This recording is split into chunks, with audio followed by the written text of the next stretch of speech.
Hey guys, I just thought I'd come on here and update. Sorry it's taken me so long to update. I really just haven't been feeling well lately. Let's see where to start. I'll start with the hospital part. As I mentioned in that last video, I think, or the video before, that we had to come down here to San Francisco for, pre-op tests. And I found some pictures of that hotel that I stayed at. It was really nice. It was like a Victorian style.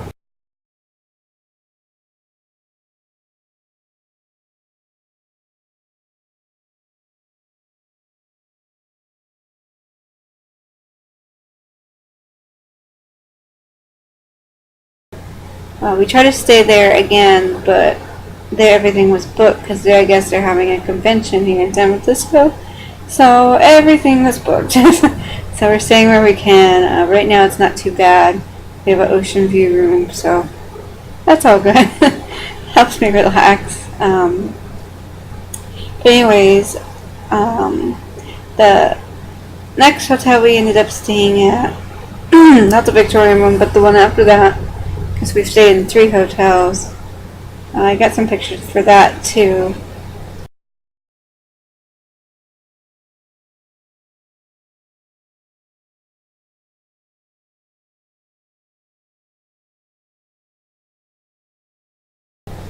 But that first night, we had to stay in a, excuse me, a double queen. And I came down a day before because I had to do something fun, the bowel prep. I got a picture of what that looked like too, but I don't want to show you what the results look like because that was crazy.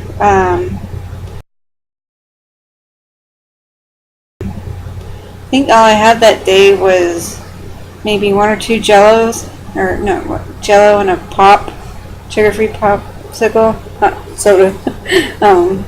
I gave up soda. That's Thanksgiving, I think. But anyways, I had that, and then, before they had to switch us rooms. So that first night we stayed in the double queen, which was alright. They just didn't have any king size beds available till the next day. That first night, I guess we were next to some people who were having a party all night, so we didn't get much sleep. So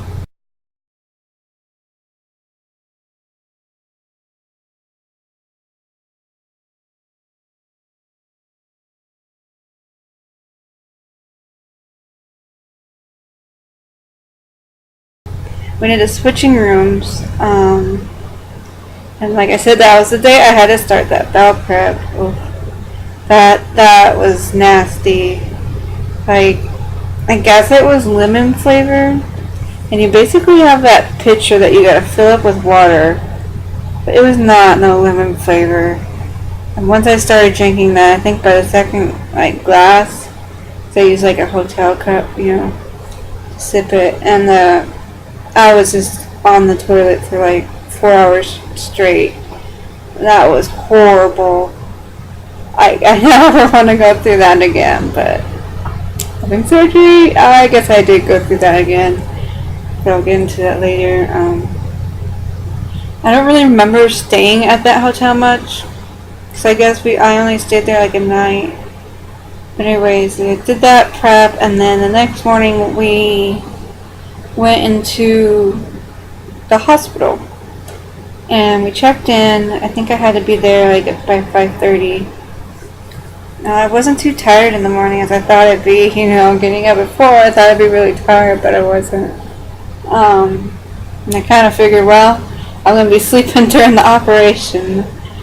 But anyways, we get there, and I was still in the wheelchair at that point, had to wheel over all these bumps. That was uncomfortable, and it was nothing by mouth after that midnight, but I think I didn't have anything after 10 because that's when we went to bed. And then we got kind of checked in. They had to do a pee test, I guess, to make sure I wasn't pregnant or anything. Just to be sure. and I had to get into this purple gown. I liked how it was purple, because purple's my favorite colors, you know.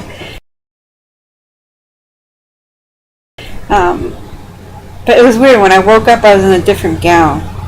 So I don't know if I had some kind of meds that just made me forgot that I changed gowns or what, but anyways, we did that, and then they ended up rolling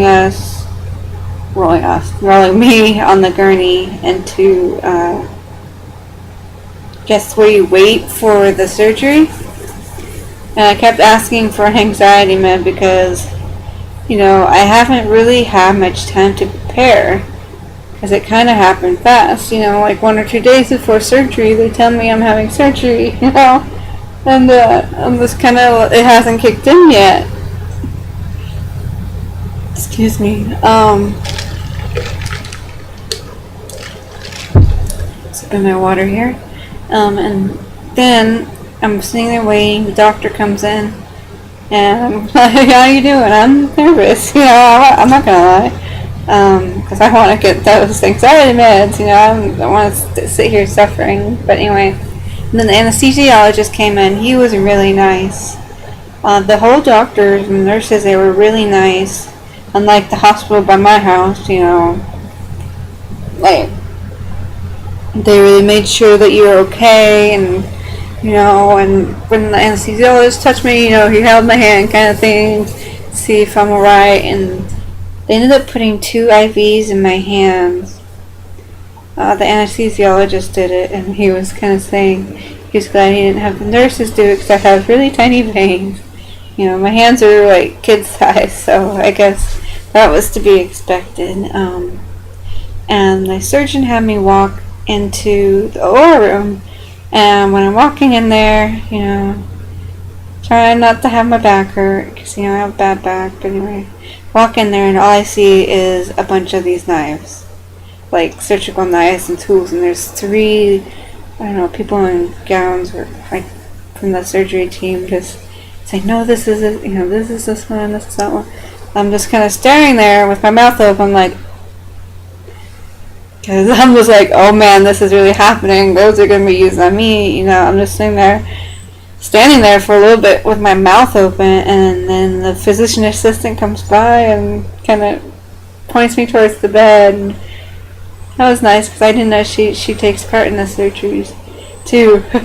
She's got a tough job, but anyways, we get on the gurney or the bed, and I asked for a leg pillow, because I told him I have a bad back, because I was reading up on stuff, you know, to ask, make sure you know, ask for your anxiety if you're have anxiety, because what's the point of suffering? And then if you have a bad back or something, you know, because you're going to be laying there for hours, and you don't roll over like you do when you sleep, you know, if you're in pain. And so I did that, and they put some pillows under my arms, and then he gave me the anxiety med. And the last part I remember there is fighting a mask, because he's like, here, I said something about, I don't know if I said something about breathing or what, but I remember he said, here's a mask to help you breathe. And I guess it's the mask that knocks you out, but when it was on my face, it felt like it was suffocating, I couldn't breathe.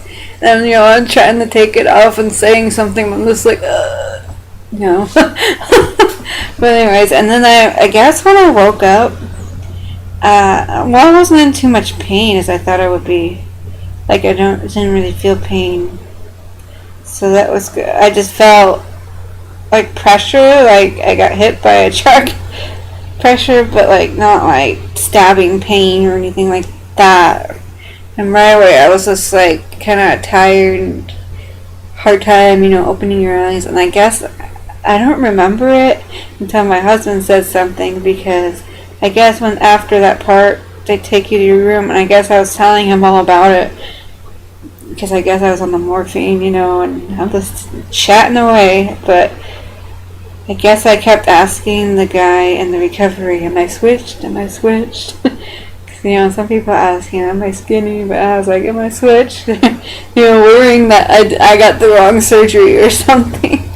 But anyways, yeah, and they kept telling me, oh, do you have pain? Do you have this? Do you have that? I said no, and they're, oh, you could be poster child for this surgery. I'm surprised you don't. And I'm just sitting there, no. And I think I was pretty stoned at that point, you know, if I'm quite honest. Because I remember just smiling, and oh my god, my husband got this embarrassing picture of me on the morphine. I guess I'll show, but that was so embarrassing. He's not letting me relive it or live it down or whatever the term is.